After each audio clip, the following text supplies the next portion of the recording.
श्रीराम मला वाटते अंतरी त्वा वसावे, तुझ्या दासबोधासी त्वा बोध व्हावे.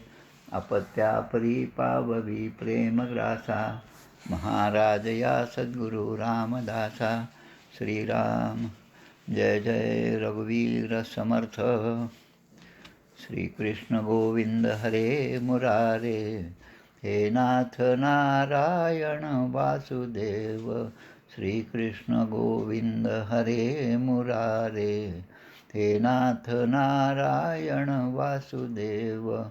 प्रद्युम्न दामोदर विश्वनाथ, मुकुंद विष्णुर्भगवन्नमस्ते. सच्चिदानन्दरूपाय विश्वोत्पत्त्यादिहेतवे, तापत्रयविनाशाय श्रीकृष्णाय वयं नुमः. कृष्णाय वासुदेवाय हरये परमात्मने, प्रणतक्लेशनाशाय गोविन्दाय नमो नमः. वसुदेवसुतं देवं कंसचाणूरमर्दनं, देवकी परमानन्दं कृष्णं वन्दे जगद्गुरुं. कृष्णकमलपत्राक्ष पुण्यश्रवणकीर्तनं, वासुदेवं जगद्योनिं नौमि नारायणं हरिं. कृष्ण कृष्णेति कृष्णेति यो मां स्मरति नित्यशः, जलं भित्त्वा यथा पद्मं संसाराद् उद्धराम्यहं. कृष्णाय वासुदेवाय देवकीनन्दनाय च नन्दगोपकुमाराय गोविन्दाय नमो नमः. नमः पङ्कजनाभाय नमः पङ्कजमालिने, नमः पङ्कजनेत्राय नमस्ते पङ्कजाङ्घ्रे. गोपाल कृष्ण भगवान की जय. जय जय रघुवीर समर्थ. भजे व्रजैकमण्डनं समस्तपापखण्डनं, स्वभक्तचित्तरञ्जनं सदैव नन्दनन्दनं. सुपिच्छगुच्छमस्तकं सुनादवेणुहस्तकम्, अनङ्गरङ्गसागरं नमामि कृष्णनागरं. मनोजगर्वमोचनं विशाललोललोचनं, विधूतगोपशोचनं नमामि पद्मलोचनं. करारविन्दभूधरं स्मितावलोकसुन्दरं, महेन्द्रमानदारणं नमामि कृष्णवारणं. कदम्बसूनकुण्डलं सुचारुगण्डमण्डलं, मृजाङ्गनैकवल्लभं नमामि कृष्णदुर्लभं. यशोदया समोदया सगोपया सनन्दया, युतं सुखैकदायकं नमामि गोपनायकं. सदैव पादपङ्कजं मदीयमानसे निजं, दधानमुत्तमालकं नमामि नन्दबालकं. समस्तदोषशोषणं समस्तलोकपोषणं, समस्तगोपमानसं नमामि नन्दलालसं. भुवो भरावतारकं भवाब्धिकर्णधारकं, यशोमतीकिशोरकं नमामि चित्तचोरकं. दृगन्तकान्तभङ्गिनं सदा सदालसङ्गिनं, दिने दिने नवं नवं नमामि नन्दसम्भवं. गुणाकरं सुखाकरं कृपाकरं कृपापरं, सुरद्विषन्निकन्दनं नमामि गोपनन्दनं. नवीनगोपनागरं नवीनकेलिलम्पटं, नमामि मेघसुन्दरं तडित्प्रभालसत्पटं. समस्तगोपनन्दनं हृदम्बुजैकमोदनं, नमामि कुञ्जमध्यगं प्रसन्नभानुशोभनं. निकामकामदायकं दृगन्तचारुसायकं, रसालवेणुगायकं नमामि कुञ्जनायकं. विदग्धगोपिकामनो मनोज्ञतल्पशायिनं, नमामि कुञ्जकानने प्रवृद्धवह्निपायिनं.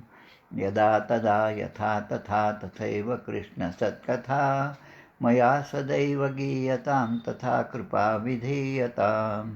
प्रमाणिकाष्टकद्वयं जपत्यधीत्य यः पुमान्, भवेत् स नन्दनन्दने भवे भवे सुभक्तिमान्. भवेत् स नन्दनन्दने भवे भवे सुभक्तिमान्. इति श्रीमच्छङ्कराचार्यकृतं श्रीकृष्णाष्टकं सम्पूर्णं. गोपाल कृष्ण भगवान की जय. जय जय रघुवीर समर्थ. आज मार्गशीर्ष वद्य प्रतिपदा शके 1944 शुक्रवार दिनांक 9 डिसेंबर 2022. आजचं हे प्रवचन 33वा आहे. दुसऱ्या स्कंदातला 3रा अध्याय आणि जमलात आज 4था पण अध्याय आपल्याला पाहायचा आहे. श्री मोहनीराज बाबा सागडे हे रामदासी होते. आसिफाबाद जे आंध्र प्रदेशमध्ये आहे त्यांची आज पुण्यतिथी आहे. ते आत्माराम महाराजांच्या म्हणजे एकेहाळीच्या परंपरेतील होते.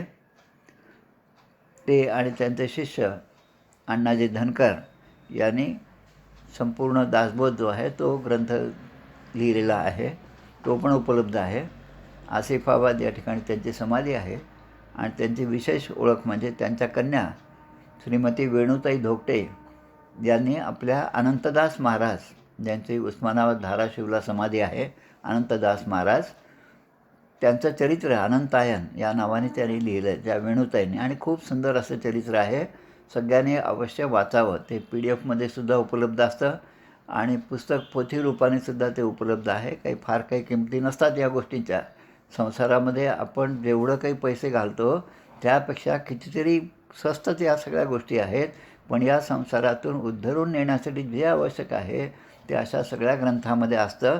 म्हणून अनेक ग्रंथाचा अभ्यास, अनेक ग्रंथाचं वाचन आपण रोजच केलं पाहिजे. रोज आपला तो परिपाठ असला पाहिजे. रोज पेपर नाही आला तर आपल्याला कशी तळमळ होती, दुधाचं पाकिट नाही आलं तर कशी तळमळ होती. त्यापेक्षा रोज आज माझं हे वाचन झालं नाही याबद्दलची तळमळ आपल्याला वाटली पाहिजे. म्हणजे जीवाला तो ध्यास लागला पाहिजे आणि तरच ह्या संसारार्णव उद्धरम हे जे आहे संसार अर्णवातून उद्धारण्याचा मार्ग हा सहजपणे असे ग्रंथ करीत असतात. आज जो आहे तो द्वितीय स्कंदातला 3रा अध्याय आपल्याला पाहायचा आहे. त्यामध्ये आहे इच्छेनुसार विभिन्न देवतांची उपासना आणि भगवत भक्तीच्या महात्म्याचे निरूपण. आता हे दोन्ही अध्याय तसे लहान आहेत, 25-25 श्लोकच आहेत.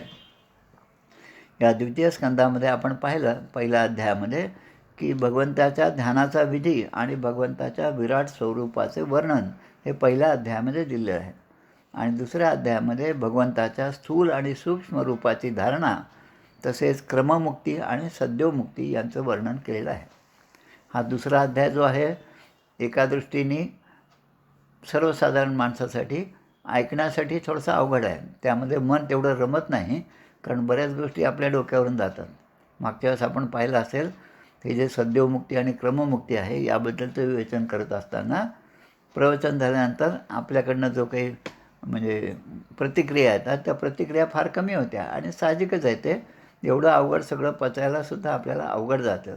पण जेव्हा कथारूपाने भागवताची कथा सुरुवात होती तेव्हा ती कथा आपल्या जीवनाशी कुठेतरी निगडीत आहे का असा माणूस शोध घेत जातो आणि तो शोध घेत असताना सहजच आपल्याला एक आनंद होतो की अरे हे तर मला माहीत नव्हतं, आता हे मी लक्षात ठेवलं पाहिजे असं माणसाची ती तयारी होती. आणि या तयारीनेच जेव्हा माणूस अशा सद्ग्रंथाच्या श्रवणासाठी जेव्हा बसतो तेव्हा तो प्रपंचातल्या गोष्टी हळूहळू विसरत जातो.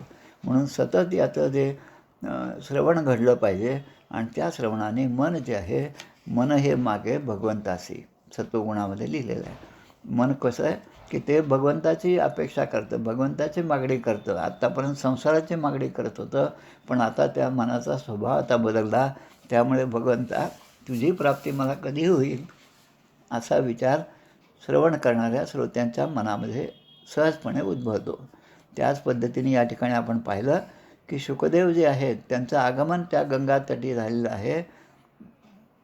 हरिद्वार किंवा ऋषिकेश या भागातली सगळी कथा आहे आणि त्या ठिकाणी सगळे ऋषीमुनी बसले होते. राजा परीक्षित राजा हे सगळं घरदार सोडून त्या ठिकाणी आलेले होते. तेव्हा ते सांगायला सुरुवात करतात. एवं तन्निगदितं पृष्ठवान यद भवान मम नृणाम यन्म्रियमाणानां मनुष्येषु मनीषिणम. परीक्षित राजाला म्हणतात, शुकदेव म्हणतात की तू मला जे 5-6 प्रश्न विचारले होते की मृत्यूसमयी बुद्धिमान माणसाने काय करायला पाहिजे त्याचं उत्तर मी तुला आत्ताच दिलेलं आहे. आणि बरोबर पुढे जवळपास 230 वर्षानंतर पुन्हा एकदा हाच प्रश्न सूतजींना शौनकादी ऋषीने विचारला होता. तेव्हा सूतजी म्हणतात की अरे हा जो तुम्ही प्रश्न विचारला हाच प्रश्न त्यावेळेस परीक्षित राजाने सुद्धा श्री शुकदेवांना विचारलेला होता. आणि त्या संदर्भामध्ये आता हे विभिन्न देवतांची उपासना कशी करावी आणि कोण कशा प्रकारे कोणत्या देवतेची उपासना करतात हे सांगणारा हा पूर्ण अध्याय आहे. आपण पाहतो परीक्षेची वेळ आली की मुलं शाळेमध्ये जाताना किंवा त्या कॉलेजमध्ये जाताना रोज न चुकता मारुतीच्या मंदिरामध्ये नमस्कार करून जातात. एरवी मारुतीचे मंदिरं रस्त्यात 2-3 असले तरी पण त्यांना मित्रांच्या गप्पांमध्ये ते लक्षातसुद्धा राहत नाही. पण परीक्षेच्या वेळेस बरोबर लक्षात राहतं की अरे आज मारुतीला नमस्कार करायचा राहिला. 2 पावलं मागे येतात, नमस्कार करतात आणि पुन्हा जातात. विभिन्न देवतांची उपासना म्हणजे काहीतरी सकाम बुद्धीने काहीतरी मिळवण्याच्या बुद्धीने केलेली ती उपासना आहे. तो नमस्कारसुद्धा त्याच बुद्धीने ते करतात. आणि त्यामुळे या अध्यायामध्ये अशा बऱ्याच गोष्टी दिलेल्या आहे की ज्या कशाच्या प्राप्तीसाठी कोणत्या देवतेची उपासना माणसाने केली पाहिजे. ब्रह्मवर्चस कामस्तु यजेत ब्रह्मणस्पतीं इंद्रिय कामस्तु प्रजा काम प्रजापतीन. खूप 10-12 श्लोक असे दिलेले आहेत की ज्यांना ब्रह्मतेजाची प्राप्ती करायची आहे आणि ती इच्छा आहे त्याने ब्रह्मदेवाची उपासना करावी, ब्रह्मदेवाचं पूजन करावं. ज्यांना इंद्रियांची शक्ती, आता इंद्रिय म्हणजे आपले 5 इंद्रिय, 5 ज्ञानेंद्रिय आहेत, 5 कर्मेंद्रिय आहेत, यांची शक्ती आपली वाढली पाहिजे. मी या खोलीत असलं तरी पलीकडच्या खोलीत माझ्याबद्दल काय बोललं जातं हे मला ऐकू आलं पाहिजे. आता ही पण एक उपासनेचं हे कारण असू शकतं की या उद्देशाने ती उपासना केली असते. म्हणून उपासना ही जी आहे ती सात्विक आहे, ती राजसिकसुद्धा असते आणि ती तामसिकसुद्धा असते. तामसिक उपासना कोणाचा तरी बदला घेणं, कोणाचं तरी वध करणं, कोणाला तरी मारणं, त्याचं या विचाराने सुरुवात केलेली उपासना. राजसिक उपासना म्हणजे मी उपासना करेल आणि त्या उपासनेच्याद्वारे माझा प्रभाव सगळ्या समाजावर पडला पाहिजे, त्यासाठी मी कोणाची उपासना करावी असा साधकाचा प्रश्न असेल तर त्यालासुद्धा उत्तर यामध्ये आहे. ते सांगतात इंद्रिय शक्ती, माझ्या इंद्रियांची शक्ती मला वाढवायची असेल तर मी इंद्राची उपासना केली पाहिजे. पुढे म्हणतात संतानप्राप्तीची उपासना करायची, म्हणजे मला चांगलं संतान प्राप्त व्हावं आणि त्या संतानाने माझं नाव, माझ्या घराण्याचं नाव उज्ज्वल करावं. खऱ्या अर्थाने तो दीपक व्हावा, कुलदीपक जो आहे तसा तो व्हावा. यासाठी मी काय करावं तर प्रजापतींची उपासना केली पाहिजे. ज्यांना लक्ष्मीची प्राप्ती करायची, लक्ष्मी धनवान असं व्हायचं असेल, ज्यांना कुठल्याच प्रकारचं दारिद्र्य नको पण सगळी लक्ष्मी आपल्याकडे आली पाहिजे असं वाटत असेल, त्याने श्री दुर्गादेवीची उपासना करावी. दुर्गा सप्तशती त्यावरची प्रवचनं आपण आता ऐकतच आहोत, देशमुख काका ते सांगत आहेत आपल्याला. तर पुढे ज्यांना तेजाची उपासना करायची आहे, तेज म्हणजे पहा आपल्या लक्षात येतं की सगळ्या माणसांमध्ये एखादा माणूस उठून दिसतो आपल्याला. एखादा माणूस असा असतो की त्याच्याकडे पाहिल्याबरोबर असं वाटतं की आपण आता कोणत्या तरी कारणाने, कोणत्या तरी नात्याने या माणसाशी आपलं बोलणं झालं पाहिजे असं मनामध्ये आपोआप आपल्या प्रगट होतं. ते कशासाठी? कारण त्याच्या चेहऱ्यावर ते तेज आपल्याला दिसतं आणि त्या आकर्षणाने आपण त्याच्याकडे आकर्षित होतो. त्यामुळे तेजाची ज्यांना उपासना करायची असेल त्यांनी अग्नीची उपासना केली पाहिजे. धन ज्यांना पाहिजे त्यांनी वसुदेवतांची उपासना केली. अष्टवसू आपल्याला माहिती आहेत वसुदेवांची. वसुदेव म्हणजे वसु हे देव रूपाने असलेले, त्यांची उपासना केली पाहिजे. आता अश्विनी पुत्र म्हणजे हे 2 असतात अश्विनी. तर अश्विनी पुत्रांची उपासना करायची असेल तर ते कोणी करायची की ज्यांना स्वर्गामध्ये स्थान मिळालं पाहिजे. स्वर्ग कामना की माझं मरणानंतर मी स्वर्गात गेलं पाहिजे, इतर लोक मला नको पण मी स्वर्गप्राप्ती मला झाली पाहिजे. आता आपण सरसकटपणे सगळ्यांना स्वर्गवासी म्हणतो आपण, तर ते आपण म्हणतो जे आज आहेत आणि जे गेले त्यांच्याबद्दल म्हणतो ते स्वर्गवासी आहेत, ते वैकुंठवासी आहेत. हे आपली धारणा असे असते की ते वैकुंठात गेले, ते स्वर्गामध्ये गेले, ते या लोकाला गेले, त्या लोकाला गेले, असं सगळं आपण म्हणतो. पण ते कुठे गेले हे त्यांच्या प्रारब्धानुसार ते ठरत असतं आणि आपण आपल्या विचाराबरोबर ठरतो. आणि दुसरी एक गोष्ट आपण एक भावना व्यक्त करतो आपण की त्यांच्या आत्म्याला सुख आणि शांती लाभो. आता ही सुख आणि शांती ही आत्म्याला लाभते का हाही विचार करावा. कारण आत्मा हा परमेश्वराचा अंश आहे. त्या ठिकाणी सुख, शांती, दुःख, वैराग्य या कुठल्याच गोष्टी नाही. त्रिगुणातीत अशी अवस्था ती असल्यामुळे त्या आत्म्याला अशा प्रकारची प्राप्ती होत नाही. पण निश्चितच त्याला सद्गती प्राप्त व्हावी हे जर आपण म्हणलं ते अगदी थोडंफार तरी बरोबर वाटतं. म्हणून तशी उपासना आपण केली पाहिजे. आता एखाद्याला वाटतं की मला राज्य प्राप्त व्हावे. कोणाला वाटतं, आता महाराष्ट्रात सगळं आपण पाहिलं, रोजच्या घडामोडी जर पाहिल्या तर प्रत्येकालाच वाटतं मी मुख्यमंत्री झालं पाहिजे. आणि मी मुख्यमंत्री होतो तेव्हा मी असं केलं आणि आता हे असं सुरू आहे. त्यामुळे प्रत्येकजण सकाळपासून संध्याकाळपर्यंत जे आहेत पदावर त्यांना नाव ठेवण्याचा वेळ जातो. जे पदावर आहेत त्यांना काम करण्याला वेळ मिळत नाही. ते पुन्हा इतरांचं पुन्हा काय उणं काढत त्याच्यातच पूर्ण दिवस जातो. म्हणजे या संसारामध्ये अशाच प्रकारची सगळी माणसं आहेत. पण ज्यांना राज्य प्राप्त व्हावं आणि माझ्या राज्यात सर्व जनता खऱ्या अर्थाने सुखी व्हावी असं ज्यांना वाटतं त्यांनी विश्वदेवाची उपासना करावी. आता माझ्या राज्यामध्ये कुठल्याही प्रकारची गडबड अनुचित प्रकार होऊ नये, कोणावर अत्याचार होऊ नये असं ज्याला वाटतं, म्हणजे प्रजा ही मला अनुकूल असावी अशी ज्यांना इच्छा आहे त्यांनी साध्यदेवाची उपासना करावी. ज्यांना वाटतं की मला सौंदर्य प्राप्त व्हावं तर सौंदर्य प्राप्तीसाठी ब्युटी पार्लरमध्ये जाण्याची आवश्यकता नाही, कारण ती ब्युटी एकच दिवस राहते, 2 दिवस राहते, पण नंतर पुन्हा जशाच तसे. आणि मग त्याने काय करावं, त्यांनी गंधर्वाची उपासना करावी. गंधर्व, चारण, सिद्ध हे सगळे जे आहेत त्यांची उपासना केली म्हणजे सौंदर्याची प्राप्ती होती. चांगल्या पत्नीसाठी जर उपासना करायची तर त्यांनी उर्वशी, अप्सरा यांची उपासना करावी. हे सगळं भागवतामध्ये या अध्यायातील स्कंद 2 3 अध्याय श्लोक 2 पासून श्लोक 10 ते 11 सगळं दिलेलं आहे. ज्यांना विद्येची प्राप्ती करायची आहे त्याने भगवान शंकराची उपासना करावी. पती पत्नी यांच्यामधलं प्रेम असं चिरकाळ टिकावं असं ज्यांना वाटतं त्याने पार्वती मातेची उपासना करावी. सोमवारचे व्रत आपण करतो. अशा अनेक उपासना या अध्यायामध्ये दिलेल्या आहेत. 25 श्लोक आहेत, पण प्रत्येकामध्ये अशा प्रकारच्या उपासनेचे मार्ग दिलेले आहेत. आणि आपण आपल्याला ज्या ज्या गोष्टीची प्राप्ती करून घ्यायची असेल त्या त्या देवतांची उपासना करावी. आता आपल्याकडे देवता पण पुष्कळ आहेत आणि जे देवतांजवळ मागणारे जे आहेत ते तर सगळ्यात जास्त आहेत. आणि मागणं काही कमी नाही. मी तुम्हाला देतो म्हटलं की यादी केली तर कागदसुद्धा कमी पडतो इतकं.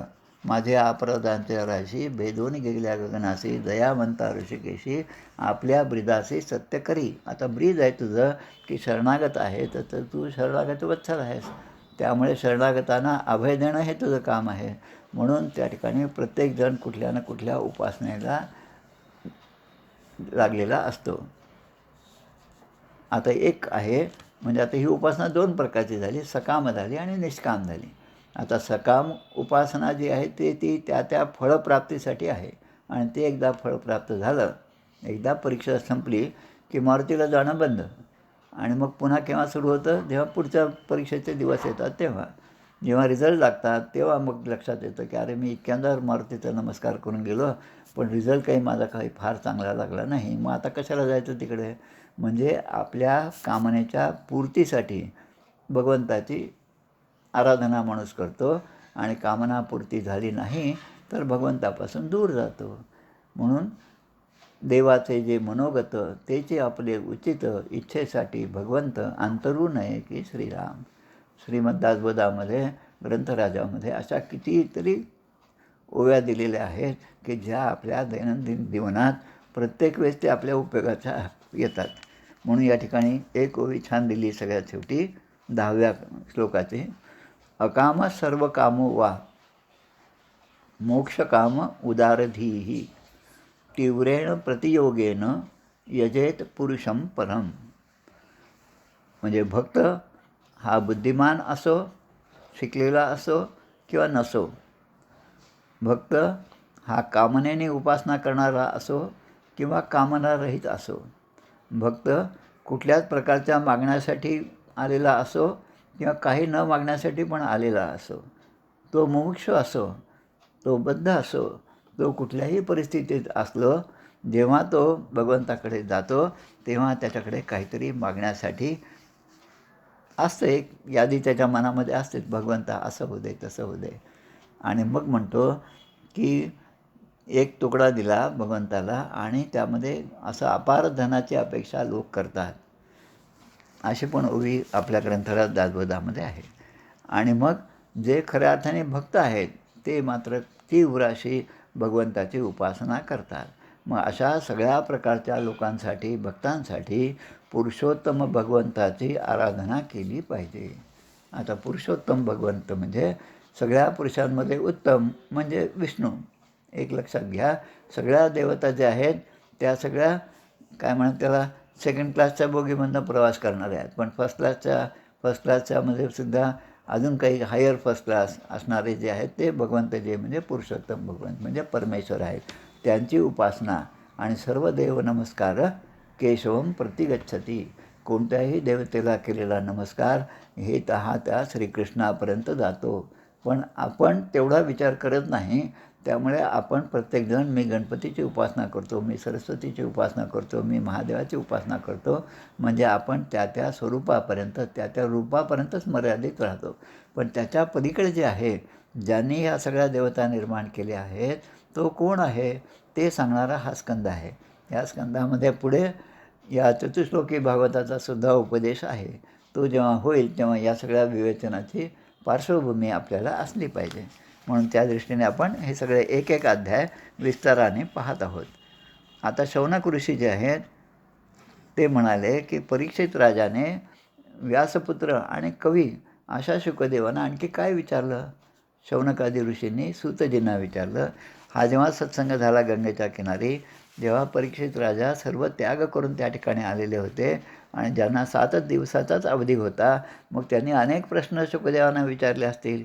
तर ते सगळे प्रश्न आणि त्यांची उत्तरे जी आहेत ती ऐकण्याची आमची इच्छा आहे. मग सूतजी ते सांगतात की अरे तुम्ही जे काही प्रश्न विचारत आहात तेच प्रश्न त्या काळामध्ये परीक्षित राजाने शुकदेवांना विचारलेले होते आणि ते मी तुम्हाला आता सांगत आहे. तर त्यांच्यातला जो संवाद होता, शुकपरीक्षिती संवाद, म्हणजेच हा पूर्ण श्रीमद भागवत ग्रंथ आहे आणि त्यातला तो संवाद ऐकण्याची आमची इच्छा आहे असं शौनकादी ऋषी सूतजींना सांगतात. कारण 2 संत जेव्हा एकत्र येतात तेव्हा त्यांच्याकडून अशाच गोष्टी त्याच्यावरच चर्चा होत असते, संवाद होत असतात. आता एखाद्या संतांकडे आपण गेल्यानंतर आपण जे मागणं मागतो ते संसारातलं असेल तर संत जे आहेत ते त्यामधलं जुजबी उत्तर देऊन आपल्याला ते मोकळं करतात की ठीक आहे तुझ्या म्हणण्याप्रमाणे होऊन जाईल, तू एवढं कर. पण जो खऱ्या अर्थाने एक संत आहे तो दुसऱ्या संताकडे ते गेले तर मग त्या दोघांमधली जी चर्चा आहे ती चर्चा अगदी उच्च स्तरावरची चर्चा असते. म्हणून केव्हाही संतांच्याकडे जात असताना, मंदिरात जात असताना, एखाद्या समाधीचं दर्शन घेत असताना आपण जर 10 जण एकत्र जात असू तर आपल्या 10पैकी एकाशीही आपण न बोलता तिथला जो आनंद आहे, तिथली जी शांतता आहे, तिथली जी स्पंदनं आहेत त्याचा अनुभव घेतला पाहिजे. आपण नेमकं त्या ठिकाणी उलटं करतो. एवढं धडपडत आपण रांगेत बसून त्या ठिकाणी दर्शनाला जातो, पण दर्शनाच्या वेळेस आपलं लक्ष इतर ठिकाणीच भरपूर असतं. मी हार दिला पण त्याने तो फेकूनच दिला बाजूला. आता हे जर असेल तर हीच गोष्ट माणसाला पुन्हा पुन्हा आठवते आणि मग काय उपयोग झाला मी हार देऊन, म्हणजे असे निगेटिव्ह विचार माणसाच्या मनामध्ये येतात. आमच्या चाफळच्या वर्गाला आम्ही जात होतो त्यावेळेस त्या ठिकाणी एक शकुंतलाबाई सोळंकी नावाच्या होत्या. त्या आंधळ्या होत्या, त्यांना काही दिसत नव्हतं. पण बरोबर सकाळी 4 वाजता अंधारामध्ये त्या राम मंदिरात यायच्या, एकट्याच यायच्या आणि सवय होऊन गेली होती. आणि पुढे पुढे असं झालं की त्या येऊन बसायच्या समोर. रामायण असो, महाभारत असो, भागवत असो, दासबोध असो, ज्ञानेश्वरी असो, जी प्रवचनं होत असतील ते एकाग्रचित्तीने त्या ऐकत होत्या. आणि ऐकत असताना मध्येच त्या प्रश्न विचारायच्या की तुम्ही आत्ता जो श्लोक म्हणला तो बरोबर नाही, तो असा पाहिजे, आणि हा तुकाराम महाराजांचा अभंग नाही, हा नामदेवांचा अभंग आहे. आता हे त्या अंध असणाऱ्या शकुंतलाबाईंना कसं समजलं असेल हे. त्यामुळे आपलं म्हणजे शरीर, इंद्रिय, ज्ञानेंद्रिय, कर्मेंद्रिय हे कशी असो त्यांची शक्ती जी सगळी आपण एकत्र केलं तर आपल्या कानाने आपण जे पाहिजे ते व्यवस्थितपणे ऐकू शकतो आणि जे आपण ऐकलं ते आपण आत्मसात करू शकतो. याचं हे उदाहरण त्या ठिकाणी आहे.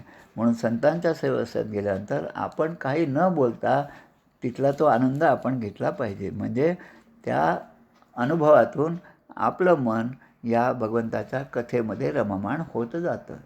आणि म्हणून एक मंत्र आहे, एक सूत्र आहे, तत्श्रवणम तत्चिंतनम तत्कथनम.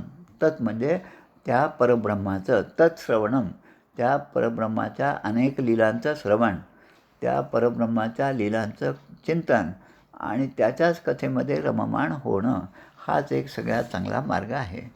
तुकाराम महाराज आपल्यासाठी सांगतात, राम म्हणे वाट चाली यज्ञ पावलो पावली. रस्त्याने जात असतानासुद्धा प्रत्येक पाऊल टाकत असताना भगवंताचं स्मरण हे महत्त्वाचं आहे. मग आपण किती पावलं टाकली तर त्या प्रत्येक पावलागणित यज्ञ केल्याचं पुण्य आपल्याला प्राप्त होणार आहे. धन्य धन्य ते शरीर तीर्थव्रतांचे माहेर. मग ते शरीर जे आहे ते पुण्य शरीर आहे, कारण सगळ्या तीर्थव्रतांचे माहेर असणारं ते आहे. म्हणजे सगळे तीर्थव्रत वैकल्य जे आहे ते सगळे त्या शरीराकडून सहजपणे होत जातात. राम म्हणे करिता धंदा सुख समाधी त्या सदा. म्हणजे रोजचा व्यवहार करत असतानासुद्धा अंतरंगामध्ये भगवंताचं ध्यान असणं महत्त्वाचं आहे.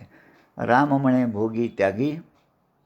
उपभोग घेत असताना, त्याग करत असताना, दान करत असताना जर आपण भगवंताचं नाम घेतलं तर कर्म न लिंपे तया लागी. ऐसा राम जये नित्य, ऐसा राम जपे नित्य, तुका म्हणे तो ती जीवनमुक्त. अशा प्रकारे तुकाराम महाराजांनी आपल्याला सांगितलं आहे. म्हणून तत्कथनम तत्श्रवणम तत्कीर्तनम. म्हणून सतत भगवंताचे नाम घेणे. गोंधळेकर महाराज काय म्हणतात की मी मौनात आहे, पण मी नाम घेतो, तर नाम हे सुद्धा मौनातच असणं आहे. आणि मग जो नाम घेतो त्याने प्रपंचातल्या गोष्टी कमीत कमी गरजेपुरत्याच बोलल्या पाहिजेत आणि एरवी त्याने शांततेने मनामध्ये त्या भगवंताचं आलंबन जे आहे त्या नामाचंच आलंबन त्याच्याकडे असलं पाहिजे. राजा परीक्षित जे आहे ते खऱ्या अर्थाने भगवत भक्त होते. आपण मागे आज पाहिलं आपण आधीच्या अध्यायामध्ये की गर्भात असताना त्यांना भगवंताचं दर्शन झालेलं आहे की माझं रक्षण करणारा, माझ्या भोवती एवढा गोल गोल चक्रा मारून फिरणारा आणि माझं रक्षण करणारा त्या ब्रह्मास्त्रापासून कोण आहे. जन्म झाल्याबरोबर त्याचा शोध घेण्यासाठी त्याने सुरुवात केली की तोच भगवंत आता कुठे आहे. लहानपणी खेळतानासुद्धा भगवंताच्या लीलेतच त्यांना गोडी होती. असा तो परीक्षित राजा असल्यामुळे त्यांचा सत्संग म्हणजे त्यांना या शुकदेवांचा सत्संग लाभला आणि त्या सत्संगामधून हे भागवत रूपी जे आहे हे सगळं ज्ञानाचं भांडार आपल्यासाठी खुलं झालेलं आहे. सवयी भागवतो राजा पांडवेयो महारथः बालक्रीडन कैः क्रीडन कृष्णक्रीडाय आददे. म्हणजे लहानपणापासून त्यांचं खेळणं जे हे भगवंताच्या बाबतीतच होतं. सोपानदेवांची कथा हीच सांगतात ज्ञानेश्वर महाराजांचे सगळ्यात लहान भाऊ, ज्यांना आपण सोपान काका म्हणतो. सासवडला त्यांची समाधी आहे. सोपान काका जे आहे ते लहानपणी खेळत असतानासुद्धा त्या जंगलातले अरण्यातले लहान लहान दगड जमा करायचे आणि त्या दगडांचीच ते पूजा करायचे. त्यांनाच फुलं असतील, पाणी असेल, एखादं पान असेल ते वाहायचे आणि मी पूजा करत आहे असं ते आनंदात असायचे.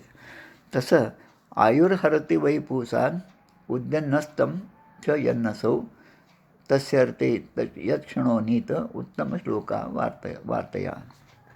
तो भगवंताच्या गुणांचे कीर्तन आणि श्रवण याच्यामध्ये ज्यांचा अधिक वेळ जातो ते खरं उच्च स्तराचे भक्त आहेत. पण या व्यतिरिक्त म्हणजे भगवंताचं गुणांचं कीर्तन नाही, गुणांचं श्रवण नाही, भगवंताच्या नामाचा उच्चार नाही, असे जे आहेत म्हणजे या व्यतिरिक्त जे असे जे आहेत त्या सगळ्यांचं आयुष्य हे व्यर्थच गेलेलं आहे. कारण ते जिवंत असून मेल्यासारखेच आहेत. कारण त्यांना दिलेल्या या सगळ्या ज्ञानेंद्रिय, कर्मेंद्रिय, मन, चित्त हे सगळं जे आहे त्याने ते कधीच भगवंतापर्यंत नेऊ दिले नाही. ते सारखे विषयामध्येच गुरफटलेले होते. कमलकंद आणि दुर्दुरी. कमलकंद, कमळाचा कंद आणि ते बेडूक हे दोघे तिथेच असतात. कमळसुद्धा तिथेच आहे, चिखलसुद्धा तिथेच आहे, पाणी आहे आणि ते बेडूक त्या ठिकाणी आपल्याच आनंदात आहे. आणि भृंग जो आहे, भ्रमर जो आहे तो मात्र तिथला पराग जो आहे त्याचं सेवन करत असतो. म्हणजे जे ज्ञानी आहेत ते या संसारामध्ये भगवंताची प्राप्ती करण्यासाठी त्यांना कुठलीच अडसर नाही. ते प्रत्येक गोष्टींबद्दल भगवंतच पाहत असतात. पण जे इतर असतात, अभक्त असतात, ते मात्र त्या बेडकाप्रमाणे असतात. म्हणून तत् ततः किं न जीवन्ति तरवः किं न जीवन्ति. पुढचा श्लोक याच अध्यायातला आहे. तरवः किं न जीवन्ति वस्त्राः किं न श्वसन्त्युत न खादन्ति न मिहन्ति किं ग्राम पशवो परे. लगेच ते सांगतात. आता भक्त जे आहेत, वर आपल्याला या सुरुवातीला सांगितलं की भक्तीच्या महात्म्याचं निरूपण आहे. तर यामध्ये ते सांगतात, जे झाडं आहेत, वेली आहेत, ते काय जिवंत राहत नाहीत का म्हणे? ते सुद्धा जिवंत राहतात. लोहाराचा भाता आपण पाहतो. एकीकडे तो लोहार बसलेला असतो, समोर भाता असतो, त्याला एक साखळी असते, हातात साखळी घेऊन तो सारखे ओढत असतं, सोडत असतं. जेव्हा ओढतो तेव्हा त्यामध्ये सगळा श्वास, म्हणजे त्यामध्ये सगळी हवा भरल्या जाते आणि ती हवा मग पुढे जे काही त्याला निर्माण करायचं असेल त्यामध्ये त्याचा तो अग्नी प्रज्वलित होत असतो. तर हे जे आहे ते माणसाच्या श्वास घेण्यासारखं आणि उच्छ्वास सोडण्यासारखं आहे. मग असं ज्यांचं नुसता श्वास घेतात आणि नुसता श्वास सोडतात, अशा प्रकारे अनेक वर्ष जीवित राहतात. मग त्यांचं जगणं हे काय जगणं आहे का? आता गावातील इतर पशु पक्षी जे आहेत ते सुद्धा, मनुष्य प्राणीसुद्धा त्यांच्याच प्रकारे राहतात. रोज खाणं पिणं आहे, हे सगळ्या गोष्टी ते त्याच प्रकारे करतात. मग त्यांच्यात आणि आपल्यात असं वैशिष्ट्य काय आहे, असं वेगळेपण काय आहे, याचा विचार प्रत्येकाने केला पाहिजे. आणि मग जर मी काही वेगळा असेल, मनुष्य म्हणून मी जे काही इव्होल्युशन जे दिलेलं आहे, त्या इव्होल्युशन थेअरीप्रमाणे आज सगळ्यात प्रगत हा मनुष्यच आहे. कारण मनुष्य अनेक गोष्टींची कल्पना करू शकतो, ती कल्पना सत्यामध्ये आणू शकतो, त्याचा शोध लावू शकतो, अनेक शोध लावू शकतो. पण याचा उपयोग जर माझ्या विषयांच्या तृप्तीसाठीच होणार असेल, मग त्याची सगळी धडपड ही पुनर्जन्मासाठीच आहे. पण आपली धडपड ही सगळी या नरदेहातून मुक्त होण्यासाठी असेल तर मात्र यासारखा म्हणजे असा दुरुपयोग जर आपण या जन्माचा घेतला तर ते काही बरोबर नाही. म्हणून याच आपण ग्रंथ या श्रीमद भागवतात पाहिलं, काल व्याल मुख ग्रास. हा काळ जो आहे तो सर्वांना ग्रासून टाकत आहे. काळाच्या अधीन सगळेजण जात आहेत, तो कोणालाही सोडणार नाही. मृत्यू निरूपण जे आहे त्यामध्ये पहा, मृत्यूनं म्हणे थोर, मृत्यूनं म्हणे चोर, मृत्यूनं म्हणे साव, मृत्यूनं म्हणे हुशार असेल किंवा दरिद्री असेल, कोणीही असो, तो या मृत्यूपासून कोणीही सुटलेला नाही. पण कोण सुटला? की जो या सगळ्यापासून बाहेर पडला, जो या देहाच्या शरीराच्या प्रेमात न पडता भगवंताच्या आश्रयाला जो गेला, तोच या ठिकाणाहून मुक्त झालेला आहे. आणि म्हणून तुकोबा म्हणतात, यातसाठी केला होता अट्टहास, शेवटचा आधीचं गोड व्हावा. सध्या आपल्या आचार्य किशोरजी व्यास म्हणजे काय गोविंद देवगिरीजी महाराज यांचा भागवत सप्ताह जिंतूरमध्ये आजपासून सुरू आहे. आणि त्या जिंतूरचं पुन्हा ते यूट्यूबवर आपल्याला येतं, आपण सर्च केलं ते आपल्याला ऐकायला मिळतं. पूर्णपणे त्यांचं जे भागवत आहे ते सगळ्यांनी ऐकावं. इतकं सुंदर भागवत ते सांगतात. मानायचा आपला भागवताचा अभ्यास चालू आहे, त्यामध्ये आपल्याला समजण्यासाठी चांगला उपयोग होईल. आणि मग तिच्या अजून याच अध्यायामध्ये ज्या गोष्टी दिल्यात त्यामध्ये महत्त्वाच्या ज्या आहेत ते या श्लोक क्रमांक 19 ते श्लोक क्रमांक 25 हे जे 5-6 श्लोक आहेत ते श्लोक पण तेवढेच महत्त्वाचे आहेत. म्हणजे आता भगवंताने आपल्याला सगळे साधन संपत्ती दिली. साधन म्हणजे ही कर्मेंद्रिय आहे, ज्ञानेंद्रिय आहे, मन आहे, सगळं आहे. पण त्याचा आपण उपयोग चांगल्या प्रकारे केला नाही. उदाहरणार्थ की एखादा धनवान माणूस आहे, त्याने एखादी फॅक्टरी उभी केली आणि त्या ठिकाणी अनेक लोक ते काम करत आहेत आणि काहीतरी उत्पादन त्या ठिकाणी सुरू आहे. दरवर्षी किती उत्पादन झालं, किती खर्च झाला, किती फायदा झाला, किती नफा झाला, याचा तो धनवान माणूस विचार करतो. आणि मग एके वर्षी त्याच्या लक्षात येतं की आपण जेवढे पैसे यामध्ये ओतले तेवढंसुद्धा आपल्याला मिळालेलं नाही, मुद्दल तर गेलंच. असा जेव्हा विचार करतो तर तेव्हा तो म्हणजे ते ऑडिट करतो आणि मग म्हणतो की आता हा कारखाना मला बंद केला पाहिजे, कारण तो चालू ठेवून काही उपयोग नाही. तसं भगवंत म्हणतो की याला मी जन्म दिला कशासाठी? की त्यांनी या जन्मामध्ये मुक्त झालं पाहिजे. आणि तो जर या मुक्त होण्याच्या मार्गाने जात नसेल तर मग याला ठेवून काय करायचं? आणि मग आपण पाहतो बालमृत्यू, अपमृत्यू, ॲक्सिडेंटमधले मृत्यू हे जे आहेत ना, हे सगळ्यांचं कारण एकच आहे. आणि म्हणून यामधले पुढचे श्लोक जे 5-6 श्लोक आहेत ते फार महत्त्वाचे, की ज्यांच्या कानाने भगवंताची म्हणजे श्रीकृष्णाची कथा कधीही ऐकली नाही. म्हणजे श्रवण जे आहे, श्रवण कसं करावं, श्रवण निरूपण नावाचे समास ग्रंथराज दासबोधामध्ये जवळपास 7-8 तरी असतील.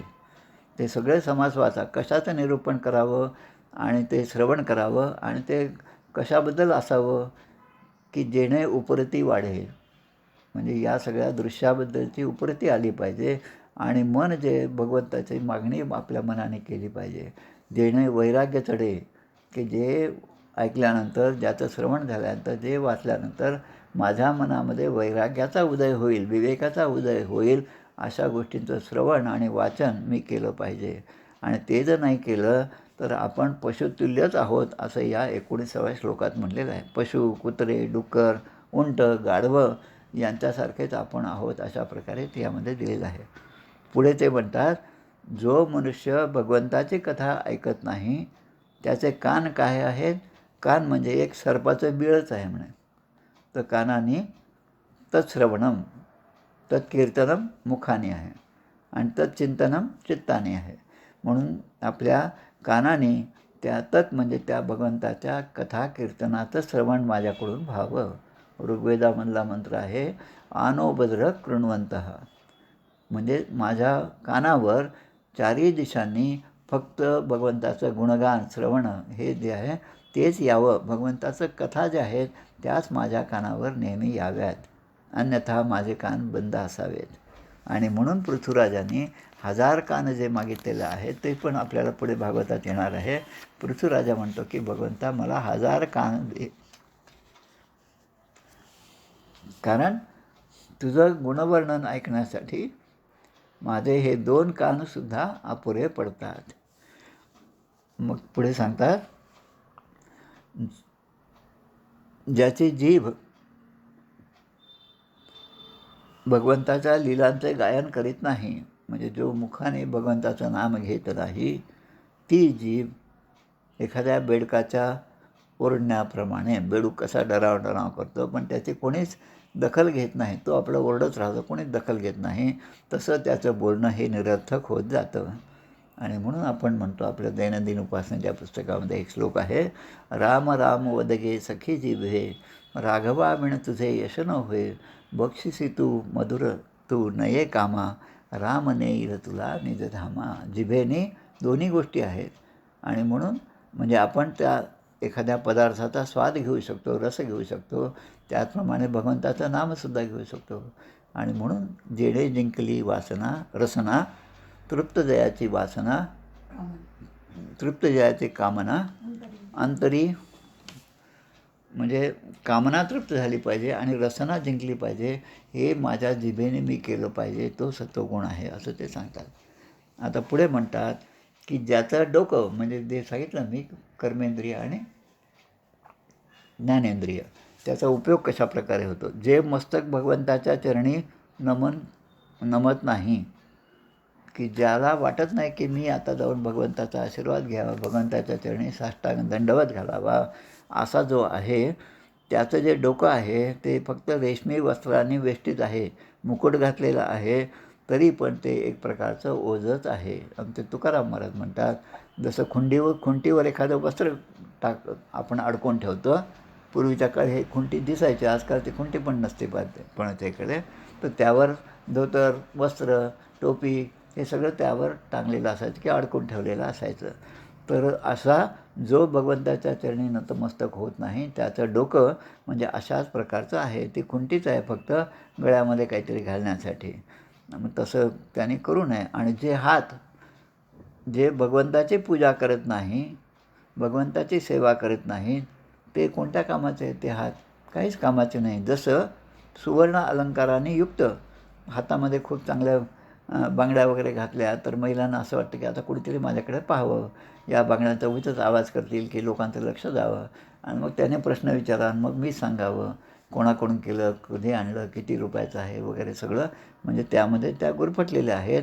आता मी तर गुरफटले, पण आता इतरांनीसुद्धा ते आकर्षण व्हावं अशी त्यांची अपेक्षा असते. पण ज्या अलंकाराने युक्त असणारे हे हात का शोभून देतात? कारण त्याच्यामध्ये भगवंत आहे म्हणून त्यांना ही सगळी इच्छा होत असते. भगवंताचं ते रूप, ते जे काय बिंब आहे ते जर आतमधलं निघून गेलं तर मग त्या हातातल्या बांगड्यांना, त्या सौंदर्याला, त्या व्यक्तिमत्वाला, त्या कपड्यांना, त्या शानशौकेला, त्या जीवाला कुठल्याच प्रकारचं सुख नाही. कारण ते सुख घेऊच शकत नाही. देह दुर्लभ निरूपण नावाचा समाज जो आहे तो खास करून वाचावा. हात आहेत आणि ज्यांना हात नाही, ज्यांना हात नाही त्याने भगवंतांना गंध कसं लावावं? ज्यांच्या हाताला बोटच नाहीत मग त्यांनी गंध कसं लावावं? पहा, काही ऑडिओ व्हिडिओ अशा प्रकारचे येत असतात पहा मोबाईलमध्ये. ते वाचल्यावर आपल्या लक्षात येतं ज्यांना दोन्ही हात नाही अशा महिला दाखवतात की त्या आपल्या पोराचं संगोपन कसं करत असतील ते सुद्धा दाखवतात. कसं त्याचा भाग काढत असतील, कसं त्याला तयार करत असतील. हे सगळं पाहिल्यावर त्यातनं शिकण्यासारखं अध्यात्माच्या दृष्टीने बऱ्याच गोष्टी आहेत की आपल्याकडे सगळं असूनसुद्धा आपण त्याचा सदुपयोग घेत नाही.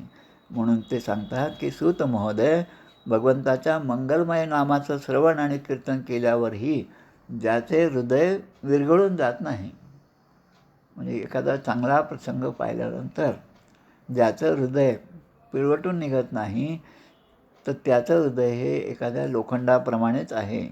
पण हे सगळं ऐकल्यावर ज्याचं हृदय विरघळते, त्याच्या डोळ्यातून अश्रुधारा येतात, शरीरावर रोमांच उत्पन्न होतात, तो खरा सद्भक्त आहे. म्हणून परीक्षित राजे या ठिकाणी सांगतात की तू जेवढे प्रश्न विचारले आहेत ते सगळे त्याचं उत्तर मी सगळे देत आहे. अजून काही प्रश्न असतील तर मला तुम्ही विचारा, असं ते त्या परीक्षित राजाला शुकदेव सांगत आहेत. आणि मग शुकदेवांचे अनेक प्रश्न आहेत. कारण जो अभ्यास करतो त्याच्याचकडे प्रश्न येतात. जो अभ्यासच करत नाही त्याला प्रश्न कशाला येणार?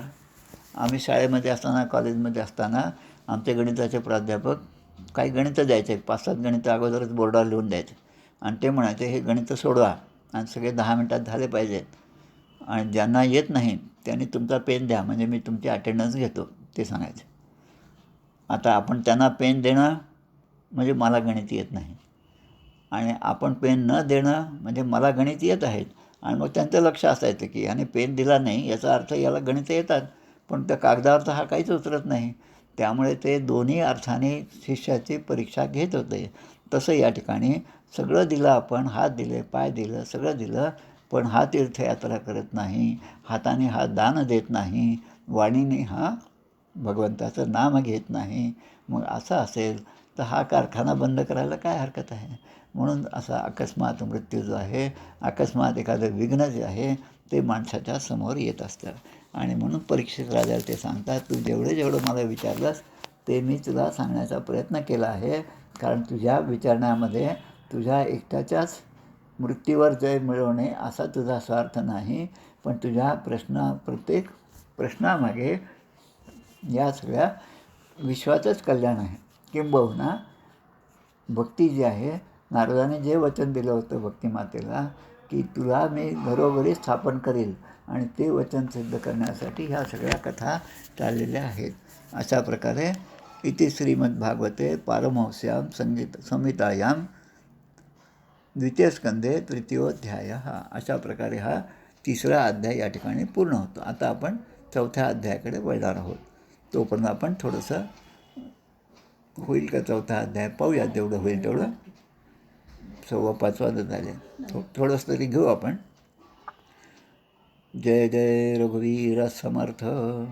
हरे राम राम राम हरे हरे, हरे कृष्ण कृष्ण कृष्ण हरे हरे, हरे राम राम राम हरे